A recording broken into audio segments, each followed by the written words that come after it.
Welcome back, everyone, to another episode of the Labeled Paranormal Podcast. I'm your host, Tom. And I'm Mark. And we are your guide to everything and anything labeled paranormal.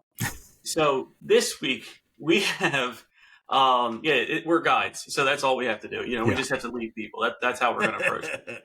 So we have a wonderful lore from a wonderful civilization and an absolutely fantastic story, and fantastic in the way of unbelievable.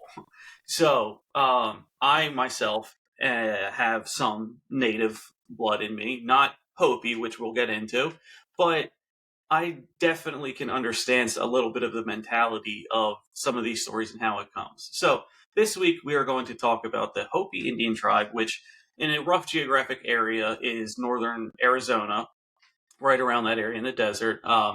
And they have a wild lore, legend, story, whatever you want to call it, of individuals who live in the earth that have helped them survive two cataclysmic times and allowed their civilization to grow. And it's roughly translated into AntPeople. Or, we're going to start it off big, or the actual Hopi language translation of ant people or ant friends is Anunnaki. Oh, yeah, I saw that. Anu for ant, Naki for friend or group of people, friends. So, roughly translated, they're the Hopi ant people who have came and live and basically are underground underneath the desert. And during periods of radical change in the earth, they have emerged, sheltered people into what is almost like in underground ant hills and caves, and allowed them to survive a great fire. And I believe the second one was a great flood. It was the Ice Age. Ice Age, okay. Yeah. So it was absolutely wonderful. There are many, many great stories from actual native culture from Hopi. However, a lot of them, I believe, and this is just my personal opinion, have been lost due to time. Because there's really not much to talk about now. If you went and you looked up even a simple Google search of Hopi ant people, it would find the translation, and this is our modern technology, it would find the translation Anunnaki and use that search tag to bring up the Middle East and Anunnaki from years and years ago. So all of these stories are kind of migrating you one way and not to where you want to go. But Mark, this is where I'm going to bring you in. This story, before we get into it and the people and everything like that, this is our first venture into lore from Native American. I know we touched on it briefly in a few other episodes, but this one's a full deep dive in it. What about this story, just to kick off, what about this story and these individuals fascinated you the most, first of all? The thing that fascinates me the most about this story is that it follows in line with a lot of global cataclysm stories around the planet, where the Hopi and you're right, it's unfortunate that a lot of Native American lore is kind of lost to history because of them being wiped out and genocide and things like that. And but the Hopi, if you go to Arizona, a lot of their settlements are like built into the rocks and things like that. But it's what's fascinating to me is that the Hopi legend specifically mentions that there was two great cataclysms, and one was an ice age, and it sort of the legend is that when a great cataclysm happens,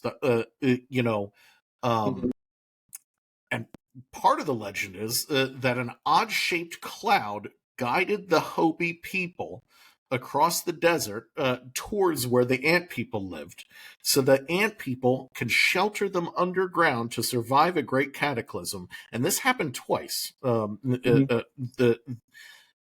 we don't know how far back exactly it happened, but it just echoes all these different legends across the world about, beings that live underground and how they've helped us in the past. What do you think about stuff like that? Yeah, I mean, there's there's a lot of similarities between people in history and not biblical, but more religious texts. There's so much history between people in a desert wandering, guided by something, That's and true. into Yeah. a new land. Yeah. That does not surprise me that it's like that, and most or all religious texts have some sort of cataclysmal event that wiped out a bunch of the population that was Yeah. probably used to the advantage of the people that survived. Yeah. Um, to impart on the world afterward, because who's going to tell you differently? They're all dead, right? Yeah. So the fact that these people are on the other side of the world, right? Hmm. Let's keep in mind, it's what would be northern Arizona. This isn't Middle East. There isn't somebody who, okay, it could be crazy, but they rode for days and days and days, found these people, told them a story, they adopted it. That could happen if it was over there. Here, Yeah. who's coming across the ocean? Who's coming across the land bridge? Siberia to Alaska. Who's doing that? Yeah. Um, I I think it's fascinating that the only link between those two would be some sort of celestial guide or terrestrial guide, stars or here on Earth, to bring them over. So without saying, "Oh, I believe it 100%," I'm just saying there's things in the story there that have merit, that are very credible, Yeah. and aren't too far off from what texts that are widely believed Hmm. by millions, if not, no, by billions, actually, by billions of people now, that happened in, like the Bible and religious texts like And that. Who's to say that, you can't say that one happened, but this one's impossible. You can't do that. and it's not just biblical texts. The fact of the matter is, we know that humanity has been bottlenecked, especially through ice ages. This is what Mhm. happens. We know for a fact that mankind had to go underground to some degree to survive these ice ages. So Mhm. this lines up with historical events that we know had to happen in some capacity. And I think, it's my personal opinion, that when we went through these ice ages and we had to live underground, um, this species that these ant people, um, they either broke off of, from the human species, or they've been living there for a very long time. And this could be related to USOs, underwater Mhm. UFOs. It could be a very similar, civilization. Um, and I want to pull this up here. Sure. Um, Yeah, and while you're doing that, I will just mention um, that the Hopi word for their houses is kibas, right? yeah, And which roughly translate, if you split that word in half, is to like an ant hill, and the yeah, second part is dwelling.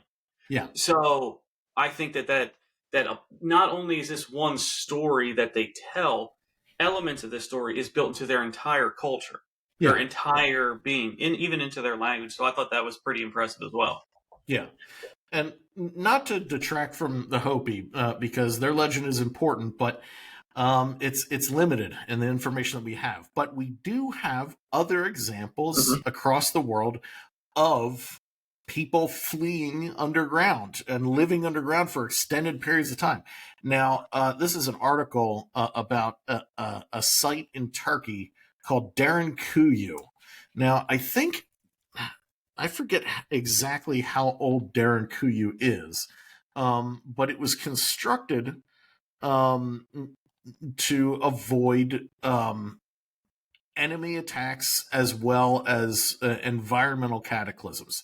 And this was a long term, I guess you could say, facility that was underground that, happened. Let me see. I think it was. When was this constructed? Um,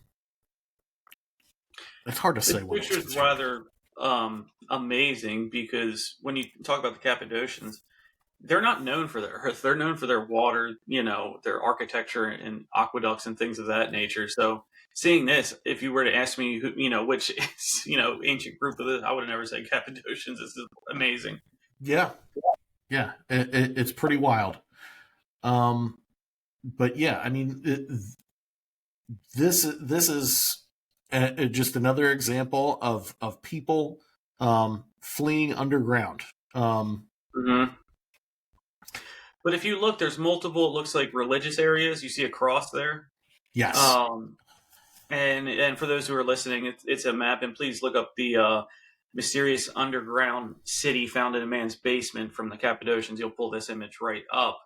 But it's not just they dug in and there's a hole. There's multiple chambers, Yeah. multiple levels. First of all, 1, 2, 3, 4, 5, 6, 7, or 8, depending on how you want to look at it. Levels underground of connecting multiple above ground properties. It looks like. Yeah. And you have your food area, your grain storage. You have more intimate areas. I guess that would be like family dwellings or things like that. People sitting down eating. But you also have um, your multi-purpose areas, such as communal areas, churches. It looks, I don't want to say church, but a religious or spiritual area to hold. It looks like bags, but I'm going to say that's kegs. It looks like it's holding beer over there. Yeah. And, many different areas, but it's fascinating to me because this is when you're a kid, right? And you go and you buy at the school fair and you read enough books so you can get one thing at the Scholastic Book Fair. Yeah. When you look at an ant farm, it's exactly like this. It looks Yeah. exactly like this when you cut it down in the middle and you see all the dwellings. Some are hallways, some are bigger rooms, some are bigger than other bigger rooms, some are smaller, and some keep the crumbs or whatever food they get there. This is Yeah. exactly what an anthill looks like from the side. When you have the dirt and glass on both sides, that type of ant farm, this is Yeah. exactly what it looks like.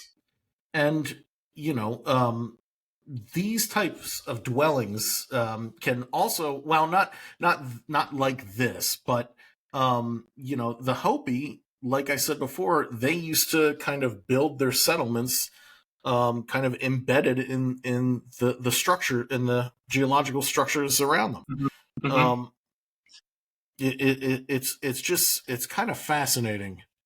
um I just want to pull this up. um have you ever heard of the Dulce base? No, I have The not. underground base, allegedly, Phil Snyder. So in New Mexico, there's a town called Dulce, and a lot of it is inhabited by natives who have their own ant people mythology. But next to it is this base called well, it's allegedly it's in the Archuleta Mesa next to it, and there's like a 7-story underground base that's even more classified than Roswell. And a contractor by the name of Phil Snyder said he worked there, and he worked with aliens that worked in the lowest levels of the base. He said that in 1979, as they were constructing the base deeper and deeper underground, they started encountering aliens in deeper sections underground. So, quick question: does he mean like they when they're drilling in, right? Yeah. They found a pocket of aliens, or did they just like appear in there? He claimed to have, when they were drilling underground, he claimed to have basically hit a pocket of one of their bases, and they said that it smelled incredibly bad when they opened it up. It smelled Imagine really, really bad. Yeah. bunch of And aliens he moving claimed around to up have in a the pocket. gunfight with these aliens. They did. And they were using like wands or lasers or whatever, and he blasted a part of his fingers off in the gun battle. It's a really crazy story, but it's just wild that it lines up with the idea of there being, beings that live underground, under deserts and things like that. Yeah. The whole underground desert caves, channels, whatever you want to call it, is nothing new. Even to this day, many people say that a lot of the military bases out west are connected via underground Yeah. tunnels and things like that, boring machines. And oftentimes, some people say the mysterious grinding sounds that some people can hear above ground. We've seen a few of those Oh on yeah. your favorite paranormal show. I'm sure you've seen them or heard them. They're chalking it up to that's what it sounds like when a boring machine is deep underground, Yeah. going through a stressful material, and that whine is essentially making its way up. And the end result is what people hear, even though you look around and you don't see anything that could be causing a sound. Many people believe that there's there you go. Yeah. Underground tunnels such as that can carry material, whether it's nuclear or secretive, that you don't want to give a chance to anybody on the surface to Yeah. see what it is. So what does that mean? What does that mean? That could mean to me that the desert or the Mountain West Pacific Coast area, their sediment, their what's underneath the ground is capable of having holes in it, but strong enough to support the top layers there. And maybe that's why it's not done over here. But if we were to gain that knowledge from ancient civilizations that were here, and to tell us, how to do this, it would not surprise me that this is something that's kept secretive and kept going here, and so on and so forth. So all of this can be believable and can also be replicated in modern times. Everybody, nobody thinks the channel is fake. Everybody knows Yeah. that it's real. There's a machine that does it. Are you telling me we only have a machine that does it over in England and it can't work anywhere else? Come on. I'm sure that it's being done. And that's the thing, is that these boring operations, and this kind of technology has been in development since the late 1800s. We've been tunneling out underground for over a century at this point. We have nearly perfected this technology, and there's very likely a network of underground bases. And it's not like, I mean, it sounds crazy, all these underground bases, but you can actually look up real estate by the US government of missile silos that go multiple layers underground. You could buy that as real estate. You could live in there. It's pretty crazy. Yeah. Don't tempt me. That's when we take our podcast on the road. We'll Airbnb a missile silo. Yeah. You just have to worry about the echo. The echo is probably ridiculous, but Yeah. Yeah, these things are up for sale. They're like, they're very expensive, but if you want to get an abandoned missile silo in West Virginia with all of its command consoles ripped out, you can do it. But it's pretty wild, what we're able to do right now. I mean, the electricity, the lights, this proves right here you can get any kind of modern technology down under there. And this picture is way older than what boring machines would be now. Oh yeah. But we're humans. We like to poke holes in things. This is just another thing that we poked a hole in to see what we can do. And other civilizations have been using tunnels as, maybe not as deep as this, but in other areas, such as warfare or, escapes and things like that. Human nature doesn't keep us away from the underground. We use it where we see fit, and that had to come from somewhere. The Anusinam is actually the actual translation for AntPeople, and I just wanted to make that clarification. Anusinam and Anunnaki mean ant friends. Yeah. So they're kind of interchangeable, but I wanted to make that distinction that there were two different meanings for those words. But one thing that's interesting is we've been talking predominantly about them being underground, and where a terrestrial body that lived underground that came out, and that's how they understood where they lived. Yeah. One missing component is the celestial component, and they did believe these were from outer space, and they put a very great importance on Orion, the constellation Orion, and especially Orion's belt. And when when they were looking, and what's fascinating to me is where this area is, what over Arizona, over the northern hemisphere. It's the winter time where Yeah. Orion dominates the majority of the sky. Now, if you're in Arizona or any other western state listening to this, you know you have a big sky. Over here on the East Coast, we have a ton of tree lines, we have buildings, we have things that kind of block it, but out there you have a ton. So when you see Orion, it's much, much more impactful, the constellation Orion. We see it over here, but only certain times, and it has to be like straight up and not off in the distance. Over there, you can follow it forever, Yeah. but it is primarily a winter constellation for that area. And is it a coincidence or not that the Hopi word for star is also the Egyptian word for star? Yeah. Is that an accident? Does that come up by accident? Does that happen by accident? Or is Arizona and Egypt, linked? I don't want to say Oh maybe man. underground, but are they linked as essentially counterweights to the world to create it to spin? A little bit of Hopi lore is that you had two individuals, one on the North Pole, one on the South Pole, that made sure it kept turning. And then through these cataclysmic events, they were told by, I might get this wrong, they were told by Tawa. No, I'm sorry, the Spider Woman. They were told by a Spider Woman who was a deity to them to come down and stop it. And the world switched, and it sounded like a pole change. Yeah. If you're coming at the top and the bottom, and now you move over here, and Yeah. then once everything's done, you go back to spinning it. It definitely sounds like, if you are linked to Egypt on one end, how is that language getting all the way over? In the infinite of creation of languages, and you can make any single sound or any single word to mean something.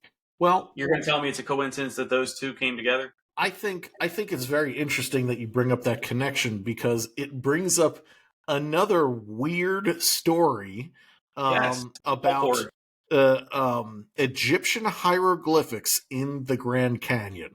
Now, could this all be pointing in the direction of there being some sort of was this 50,000 years ago? Was this Atlantis? Did a great mega civilization inhabit South America and North America, and that's the precursors to the Egyptian civilization? Because all of these things seem to be oddly linked, and and where they found these quote unquote Egyptian hieroglyphics was underground, in an underground tomb, allegedly in the Grand Canyon.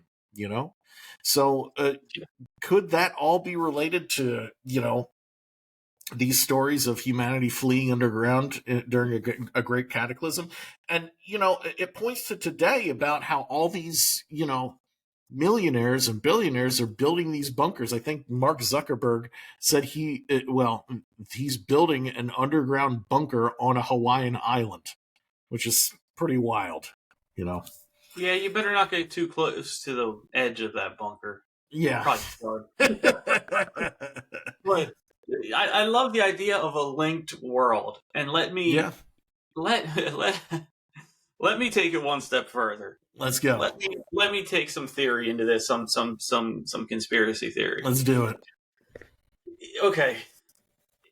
The Anunnaki were supposedly a civilization, and I'm talking about the Anunnaki over in the Middle East. Yes. A civilization from a star that came here, pollinated, whatever you want to call it, whatever label you want to call it, to Earth, and cultivated, or let's not call it cultivated, let's call it genetically engineered primates, if you were to believe this, primates here, and a little bit of their blood, for the purpose of having a slave labor race to mine gold, which was the most important thing on their world, to keep everything Anunnaki going. It wasn't for a ring, it was used as a precious metal. Yeah. So, if they were to create this hybrid people, and you take off all bounds, no, so you can make them whatever you want, because I don't care about what they are, they just have to mine.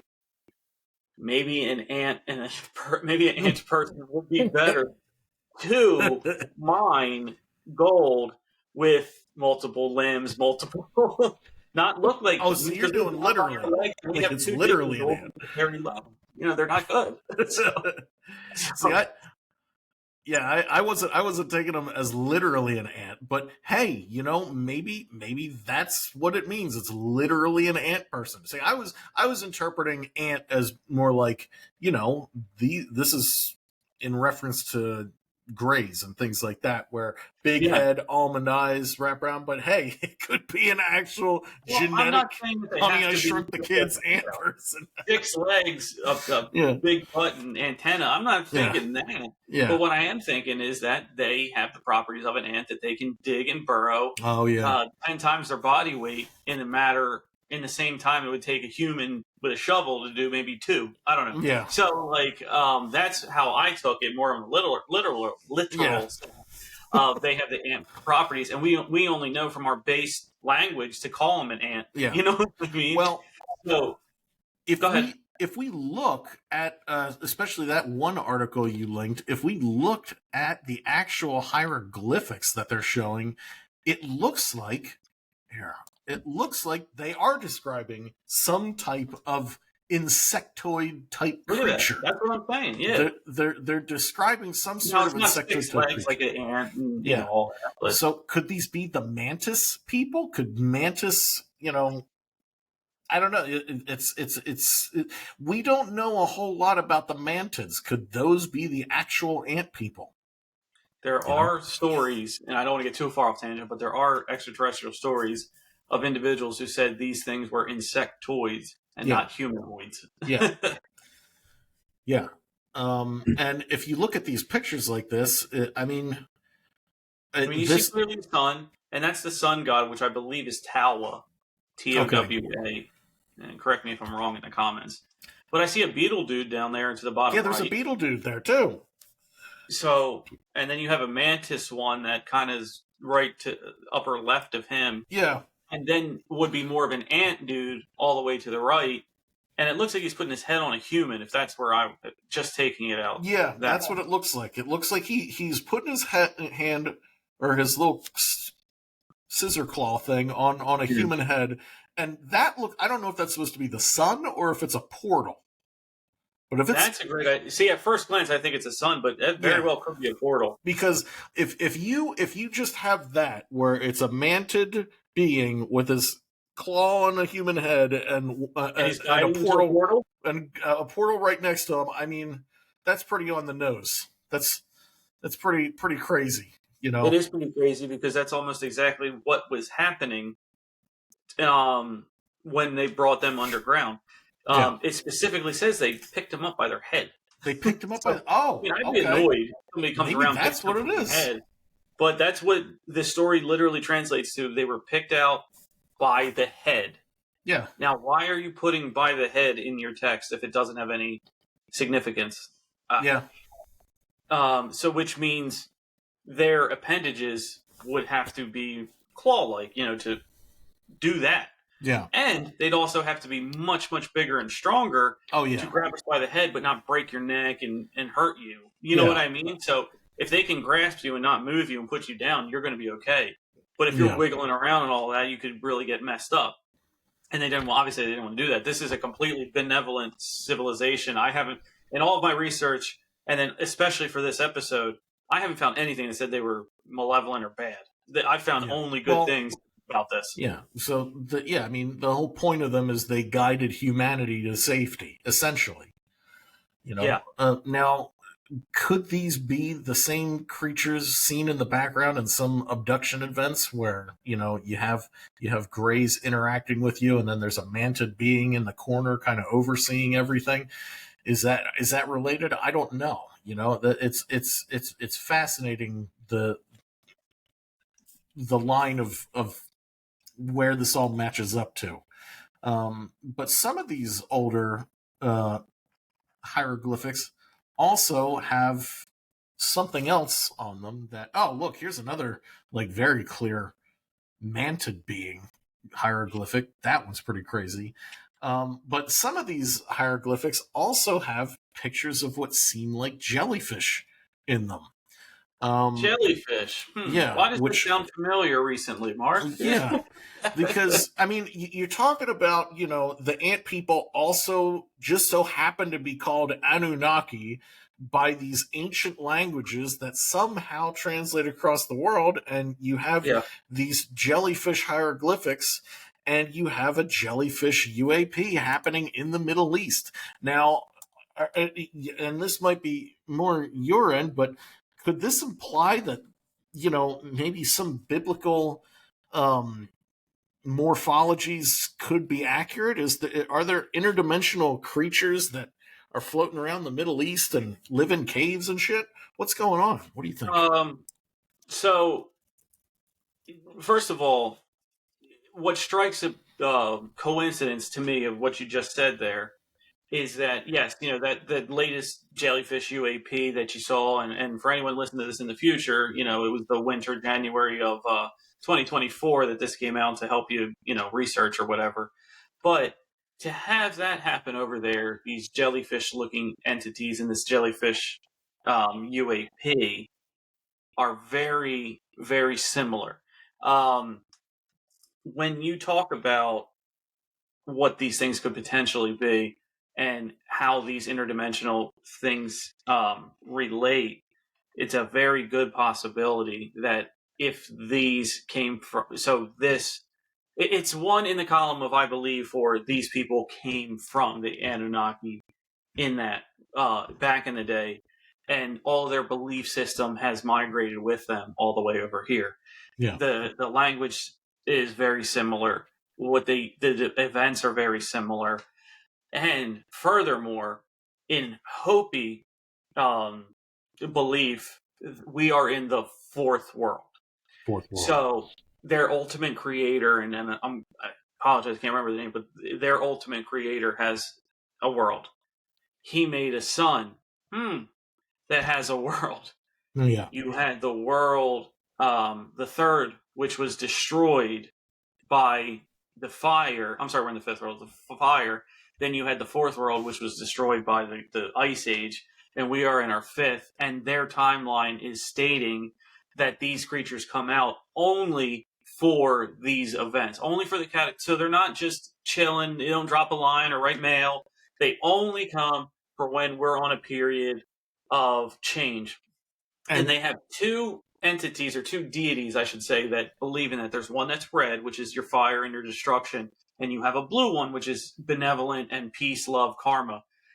I believe you don't know what you're going to get at these yeah, changes, but it's not always a all right, clear it out, let's build a new world. It could be something good.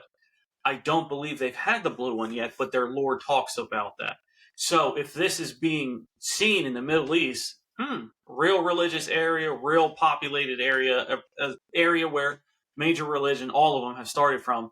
If you have this and you believe these are of those deities, maybe you are on the precipice of a major change, and they're starting to reveal themselves. It's just a theory that I wanted to float out there, and anybody can debate it or not. I don't, take it for what see, it is. But if the evidence leads you, if you were to believe their culture, that's what it would suggest, right? See, the thing is, I think what you brought up is incredibly interesting because there is a number of things pointing in that direction. I'm going to propose the idea of what if 2012 actually did happen? And we are living in the aftermath of it, and it's kind of being slow rolled out. Because you have these different ages: the age of Aquarius, the Mm-hmm. Kali Yuga.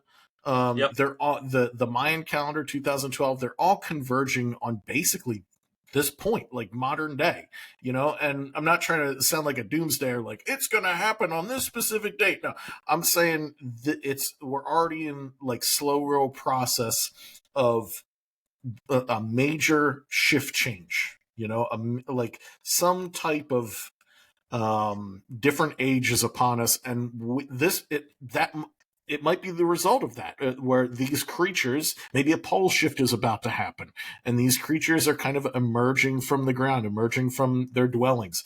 I think it's fascinating to think things like I think they actually just found potential evidence that the continent of Lemuria could have existed. And I think it's interesting that maybe we don't know how the tectonic plates of our planet actually realign. Maybe maybe tectonic plates can shift and continents can sink and continents can arise. Maybe things are more dramatic than we give them credit for. Us as humans have a hard time getting that cosmic perspective. No, I completely agree with that. And, we're trying to study a bunch of different things from afar. And even the things we have really close, we still don't fully understand all of them. We study tectonic plates up here, miles away from where they are. Yeah. Has any scientist ever seen the tectonic plate? Have they ever gone in and like, no, because it's so far in. At least I haven't heard of it. Yeah. But if we're doing that, who's to say that we're 100% right? And you're right. We do know that they hit each other. That's evidenced up here. You feel it. Oh, yeah. Well, bump in, grind, or straight up run right into each other. You have that. You have mountain formations. You have valleys. You also have earthquakes, right? You have the experience up here. Maybe the areas that existed, we say it can't have happened because we've seen the things that can happen. But if they weren't there when we saw it, how do we know it even? How can we make an assumption on that?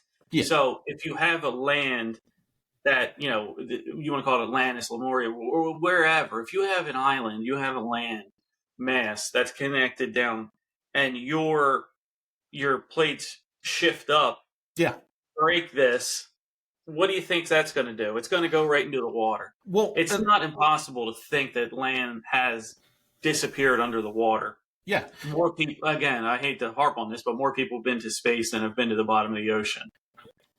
The plates, they would only have to move a little more dramatically than we understand them to move. Yeah, right now, in our current understanding of geology, they don't move that much. Okay, but we don't have any way of really knowing that information because the time scale is well beyond us. All the tectonic plates would just have to move a little more dramatically than we think they do, and you have entire continents sinking into the ocean. Yes. The formation of this planet, if you were to take the Big Bang Theory, the formation of this planet, the Earth, more than it has been stable, has been unstable. Is that a fair assessment? Okay. So if that's the case, you have to think the Earth, it has to settle into what it's going to be. Yeah. And we are here now because it has settled, or we're in a period of stabilization. Yeah, we're in a lull period. In a lull period.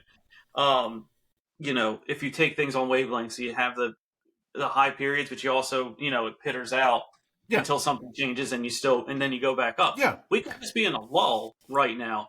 And what it is now isn't forever. Because if you were to think Pangea was one big continent and all of us have, right. Don't you think being a round planet that eventually they're going to go back around the other side and hit again?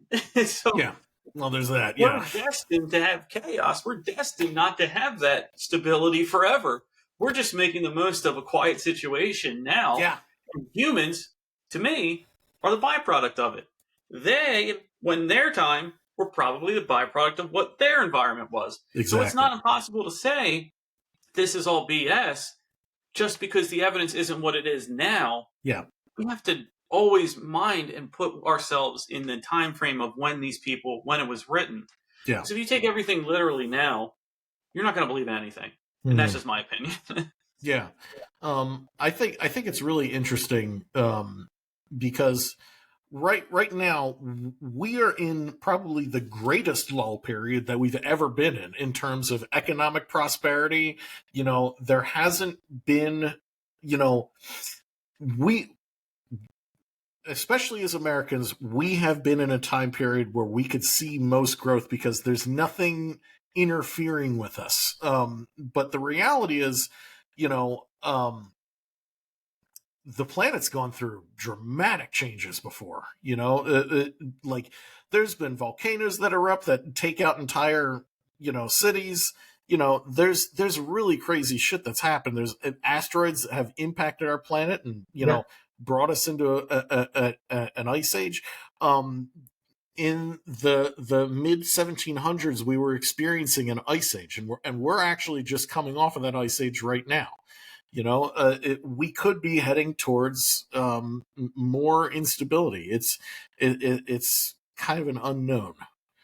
But yeah, the instability. I guess the best way to put it is enjoy the peace while it lasts. And I don't want to say that loosely because I know it's hard out there for a lot of people. But I mean like the peace that the allowing of life is right now. We all know there's a super volcano in Yellowstone. That's in a Yellowstone. Yep. We've had entire shelves fall into the water and cause the tides to change or sea levels to rise. Matter of time before that happens again. Whether you want to believe in global warming or not, it has happened in the past, which means it probably has going to happen again. Yeah. So we just need to appreciate this time, because if a change happens that's so dramatic, we're not going to look like what we look like now. Yeah. And so those individuals, when they have their when they have their version of TikTok and they hear their version of us bitching about shit, so they're not going to believe that we were even here. Yeah. And we have to just accept that too. Yeah. And I'm wondering, what if all of this new UAP activity is based around that? Like that they can feel something coming for this planet. Whether that might be some type of nuclear conflict or some type of climate catastrophe.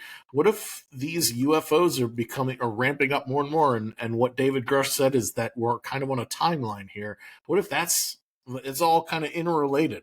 What if we might see the ant people again being like, hey, we gotta go into the caves. Well, there'd be a lot of people. Look, let's say that happened. There'd be a lot of people that don't go in the caves. Oh yeah, because they're not going to believe them. Yeah. And if there's people like that now, you have to believe there's people like that back then. Yeah. I don't believe that. That's not, Yeah. Again, we talked about on previous episodes, what would it take for people to believe in UFOs? Even if it landed on the White House lawn and got out, you're going to have people that put conspiracy videos up and say, no, this was manufactured here. I know a guy who built the suit down in this place. You're going to have all of that. Yeah. So I don't know if there ever is going to be 100% belief in anything like that. It could be. I mean, it's proven now animals can sense storms and we can't. Some dogs can smell cancer and other things. Some even venture to say they can see spirits. Yeah. So we have, but I don't want to get into that, but the other ones are provable. You can see evidence of that. Yeah. We already have that belief that other things can sense things and humans can't. I don't think it's unrealistic to think that these entities, should they exist, can sense those things, whether it's a disruption of the pattern, a shift in the interdimensional fabric, whatever you want to call it, or maybe they can see a limited future. Yeah. And the reason why they're not helping all the time is they can't see that far down. Yeah. So if they, say you can only see 10 years into the future and somebody asks you, when am I going to die? All you can really answer them is, well, it's not in the next 10 years, right? Yeah. So you can't really answer that stuff down the road. So maybe that's what this is here, and putting a scientific explanation on this is the reason. Well, how come they're not here helping us all the time? Well, the reason is if they can only see 10 years, and I'm just picking an arbitrary number down the road, and in those 10 years, they're like, oh, hold on, something's going to, you know what I mean? Yeah. And now we have to prepare for it because they know they can't change it. All they can do is affect it. And it might not be a year, probably a lot, or 10 years. It might be a lot sooner. Right. Otherwise, 10 years, you might have the chance to change that. But this one might be, oh, this is going to happen in a month. You know what I mean? And they bring everybody in. Yeah. I subscribe to that belief of why, of this existence. Yeah. I think it's interesting that you brought that up because that's kind of my idea behind these. And who's ever operating these Yeah. UFOs, I think that they have some sort of command over time that we don't really understand, and they kind of perceive time differently. So they might actually be able to see a little farther ahead in the future than we can. They might see, because you have all these technologies. You have AI, you have the UFO wave, the convergence of perhaps a nuclear war. We have actual humanoid robots now. Like, we have all these things, and the internet, social media taking over everything. It's it's very this is a time where they might be time travelers coming back to this point in history to see how this plays out. You know? Yeah. Yeah. You're right. The time traveler idea is fascinating too because we let's say we don't have time travel right now, right? Eventually, at some point in the future, if it gets invented, then you would start seeing people here. Yeah. You know what I mean? So there's going to be a start of the time traveler too. Yes. So when you have individuals who you see this jellyfish, and let's say that is a time traveler, right? Yeah. Well, how come we didn't have that before? Oh, because them in the future didn't have that yet. That's why you haven't seen them before. And again, it's the sliding scale Yeah. where I can only go back anywhere between now and 10 years, let's say. Yeah. That's why you're not going to see them now, because if it's later than 10 years, you won't see them today. Yeah. And it's a crazy concept and confusing as hell to think about. But Yeah. if that way is true and you can only go back up to 10 years or so, then you're going to have a starting point where there was no time traveler between, if it was invented in 2030, Yeah. 2020 prior, you're not going to have any because they can only go back 10 years. Yeah. So that's a concept that's going to have to come into it as well, of the starting point of actually the future tech and when it can come back. Yeah. I know that's a science fiction concept of, like, there needs to be a certain point which it was invented, because if it wasn't invented before, then how can you utilize the technology before? Yep. So that's a very interesting thing. Or it could these craft could actually be, like, metaphysically constructed, and kind of forced into our reality. It could be some type of really crazy extra dimensional time machine thing, but that's a little far out there. I don't know if the ant people are doing that. No, maybe not, but who knows? It wouldn't Yeah. surprise me if in the long con they're the ones running it. Yeah. Well, the thing is, I've always wondered about this, of who's actually behind this, because I don't know. In Jacques Vallée re-released his Passport to Magonia, and it has the picture of the Gray with holding two masks. Well, in this updated version, the Gray is now a puppet with a dark hand underneath it. So it's like, who's actually running the show here? Is it these these interdimensional jellyfish? Is that who's really in charge here? Then now they're going to come out of the oceans and start surveying their property. Yeah, no, I mean, there's a lot of evidence for the puppet theory, and this whole world is one big distraction. Everybody wants to be looking every other way but where to look. So Yeah. that concept isn't lost on me, that all of this could be a masterfully orchestrated dance from some other entity, whether it's our own, which would, to me, would be a little depressing that there isn't anything else. But you never know. You never know. Yeah. So you have to, if you're going to believe one way, you have to, put some credence to other ways and at least listen to them too. Yeah. And But go ahead. that's exactly what Zechariah Sitchin basically alluded to, that the Anunnaki have been orchestrating humanity since the beginning. But who knows if that's actually true? Who knows? Well, Yeah. that'll be for another episode, right? Yeah. All right. Thank you, everyone, for listening. That was Hopi and the Ant People, and we want to hear everything you thought about, every comment, question. Please leave a comment, leave a review, leave 5 stars. Please, you can find us YouTube, Spotify, anywhere you get your podcast, even Alexa, say Alexa, play Labeled Paranormal, and we will come on.